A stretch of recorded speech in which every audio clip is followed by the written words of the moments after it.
time to own my picks for UFC Lewis versus Nascimento. Also, Lomachenko versus George Kambosos Jr., which ended up being an incredible performance. I'll go into all of it. Like, subscribe, all that fun stuff if you appreciate the content. So as you all know, if you follow me on social media, SiriusXM, that's coming to an end. I'm just working too much to do SiriusXM anymore Mondays and Fridays. So anyway, there's another gig, by the way, should be coming up I should be able to announce like this week, next week, whatever. But yeah, just too much going on for me to do SiriusXM. If you're a SiriusXM person who've been listening to me for a long time, really appreciate the job. A lot of fun. Absolutely love it. Just don't have time for it anymore. Anyway, back onto my picks. On the main card, we started off with the heavyweights. Waldo Cortez Acosta versus Robles Despain. Despain is a Taekwondo guy out of Cuba. His style's super funky, hard puncher. I thought they'd match him up in a way that would showcase that a little bit. And then he'd get another knockout before someone exposed him. No, he got exposed in this fight. Yeah, the guy is funky and awkward and all that stuff. Can't stop a takedown. Isn't well-rounded enough. Isn't experienced enough.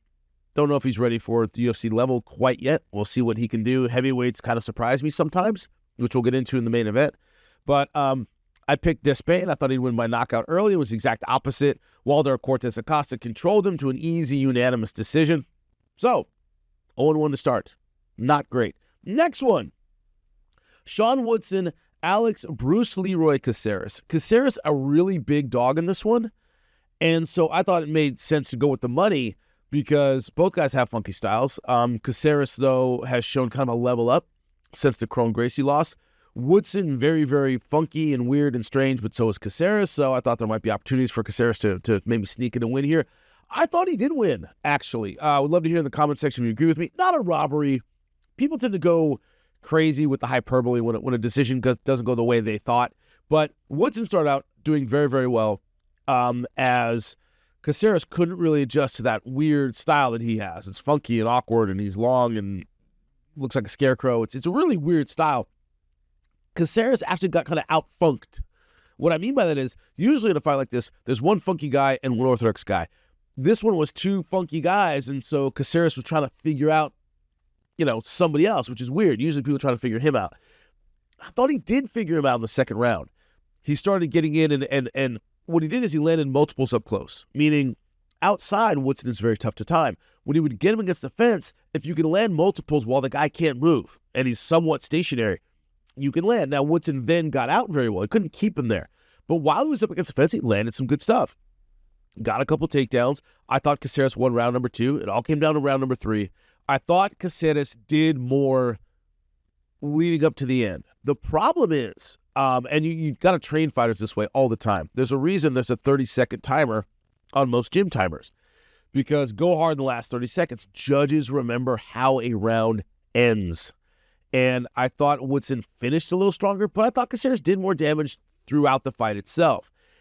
So the judges saw it Woodson's way. He wins by unanimous decision. I thought Caceres did enough to win it. Once again, let me know in the comment section. That's 0-2 for me. Diego Ferreira, Matias Rebecki. I knew right when this fight started. Rebecki was a huge favorite. I thought Diego Ferreira is faded. He's a little bit older. They want to push the 19-1 young kid. And I thought, okay, this is set up for Rebecki. And it was. Rebecki came out in the first round thinking, I'm going to get this old man out of here immediately. And I was like, this is not going to work out for him. The problem with that strategy, right?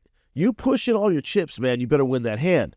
Because the major difference between an experienced fighter and an inexperienced fighter, or,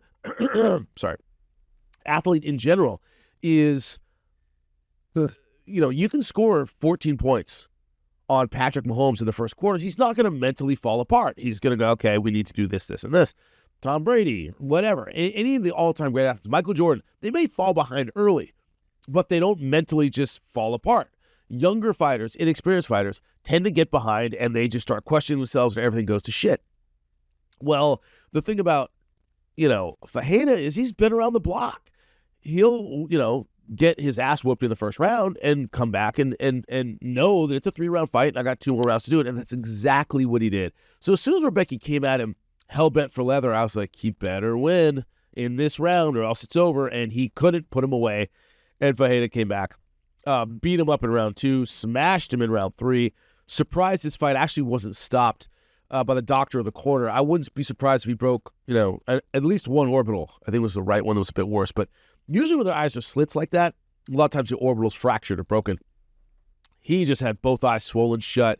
Diego Ferreira just beat the brakes off of him. Finally finished him. 9 seconds left to go in the third round. But this was over the start of round number 2 when Rebecca couldn't finish him. So start out 0-3. Can I make it back? Turns out I can. Carlos Olberg, Alonzo Medfield. I picked Olberg to win by knockout. He does it in 12 seconds. Nothing really to say about this fight. Both guys came out swinging hard. Absolutely, trying to wreck one another. Medfield made the mistake, which a lot of fighters who aren't polished on the feet do. Took some wild swings, lost his footing, lost his balance, turned around, and there was Olberg waiting with a combination. Got to have your feet, as the way I was taught, heel, hip, and hand, right? Turn the heel, turn the hip, turn the hand. Everything is like a whip. It goes together. If your base isn't good, the punch is, A, not going to have a lot of power on it, and B, you're going to lose your balance all the time because your feet aren't in the right position. We'll get into Lomachenko in a second. But threw a big punch, lost his footing, and fell, which is immediately one of those, all right, fundamentals have to be a bit more sound. Olberg has really good fundamentals. He's an experienced kickboxer.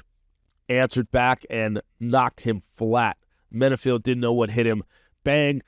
Drops him. Upset, obviously. Started protesting. But it was obviously his balance was good. He's holding his head. He was out.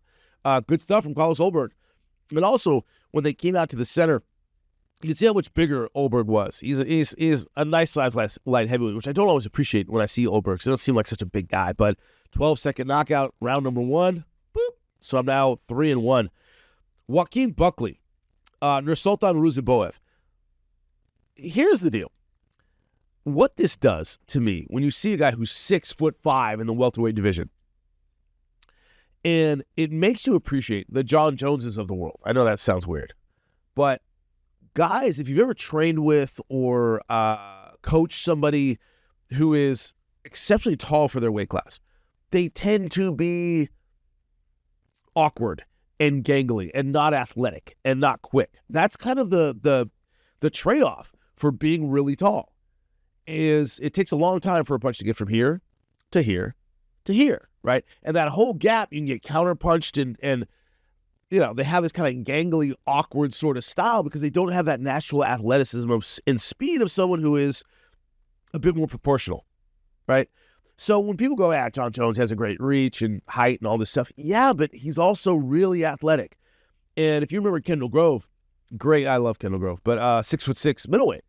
Why didn't he win a world title and kick everybody's ass? Well, he was a bit more gangly and awkward. And Stefan Struve at heavyweight. I can point out a million fighters who were just really tall for the weight class who never really did anything. Simi Schilt was another one if you're an old school fan. But why? Because there's a cost to being really tall for a weight class. Imagine you would just jab and be quick and keep everybody outside. Well, they're generally not that quick, right? Their timing generally isn't very good. So we saw that with Rusev, where he's 6'5", but not as coordinated as Joaquin Buckley. He was a compact, strong 170-pounder. And, pardon me, I got a little sinus infection.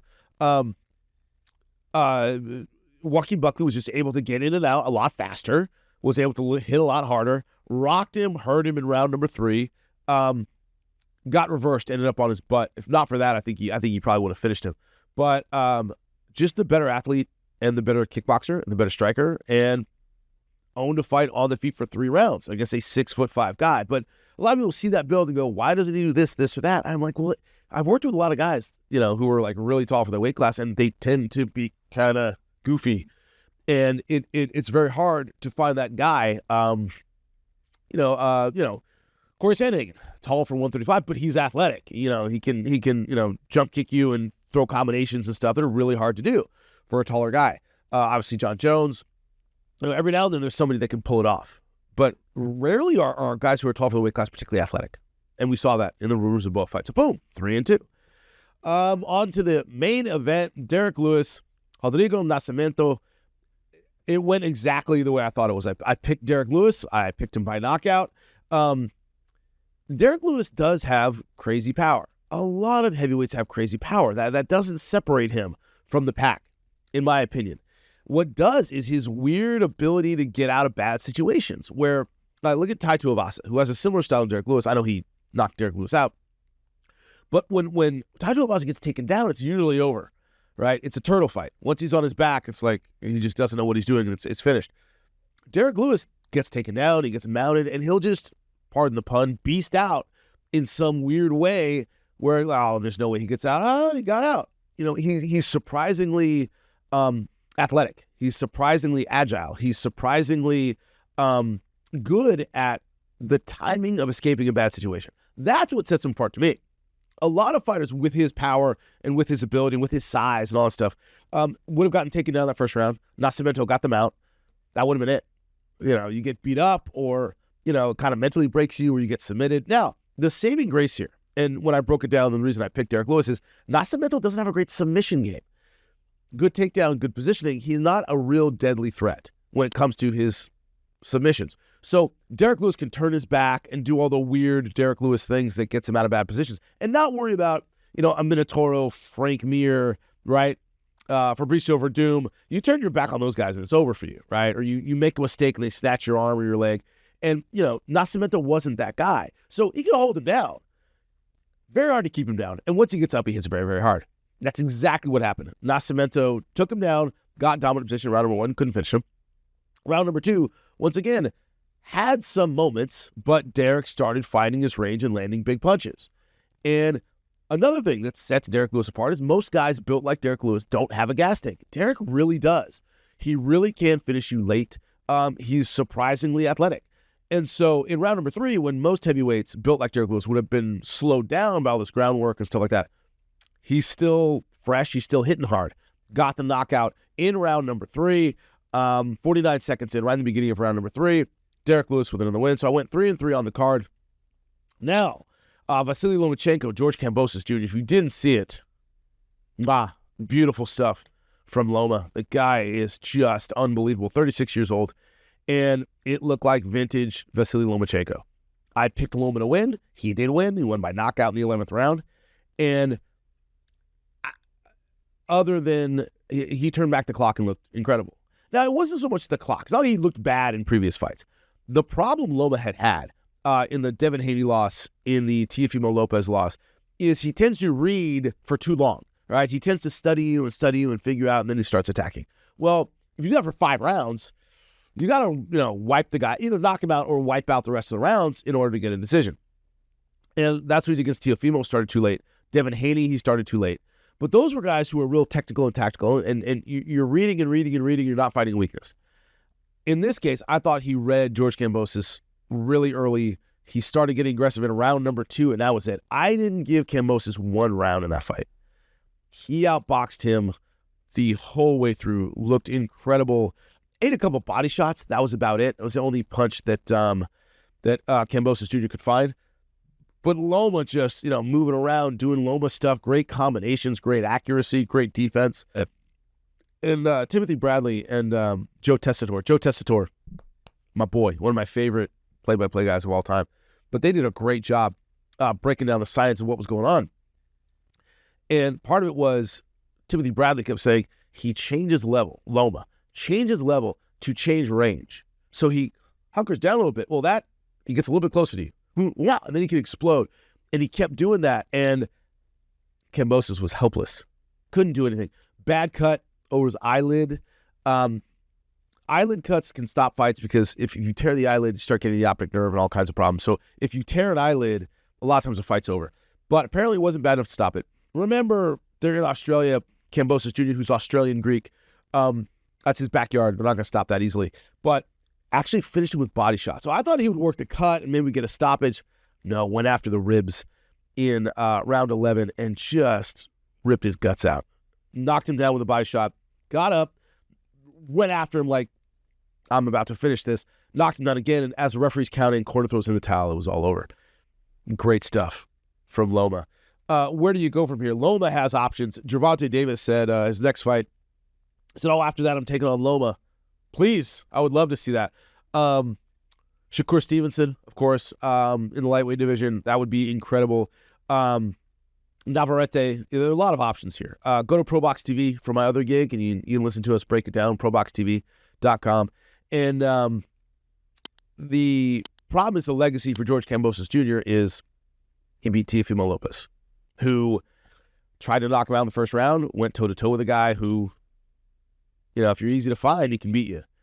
And that's unfortunately going to be the legacy of George Kambosos Jr. It was Buster Douglas. He had one good win in him, never looked that good before, never looked that good since. And I think that's going to be his legacy. Loma, who knows? But he is one of the most entertaining fighters I've ever seen in my life. But great stuff. So I was right about Loma. So 4-3 on the weekend. Bigger cards, I'm going to do better. Stick with me. Appreciate you guys, every single one of you. Later.